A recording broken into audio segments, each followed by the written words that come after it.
చెరువు ఒడ్డున ఉన్న చిన్న గ్రామం లక్ష్మీపురంలో అనిత అనే తల్లి తన కుమారుడు కార్తికేయుడిని ఎంతో ప్రేమతో పెంచుతోంది.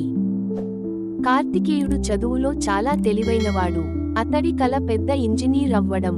కానీ పేదరికం అతని కలలకు అడ్డుకట్ట వేస్తోంది. అనిత రోజంతా పొలం పనులు చేసి కొడుకును మంచి చదువుల కోసం సహాయం చేస్తోంది. ఒకరోజు కార్తికేయుడు పరీక్షల్లో మొదటి ర్యాంకు సాధించి పెద్ద విశ్వవిద్యాలయంలో చదివే అవకాశం పొందాడు. కానీ ఫీజుల కోసం పెద్ద మొత్తంలో డబ్బు కావాలి. అనిత తన భూమిని అమ్మాలని నిర్ణయించింది. ఈ విషయానికి తెలుసుకున్న కార్తికేయుడు తల్లిని ఆపాడు. అమ్మా, నీకోసం నేనే కష్టపడతా. నీ ఆశీర్వాదంతోనే నేను ఎదుగుతా అని చెప్పాడు. అనిత చిరునవ్వుతో, నాన్నా, నీ విజయమే నాకెంతో ఆనందం. నా త్యాగం నీ వెలుగు అంటూ అతని తల మీద చేతులు వేసింది. కార్తికేయుడు స్కాలర్షిప్ పొందాడు. తన తల్లి ఆశలను నిజం చేశాడు. ఏళ్ల తర్వాత అతను గొప్ప ఇంజనీర్ అయ్యి తన తల్లికి జీవితాంతం సంతోషాన్ని అందించాడు.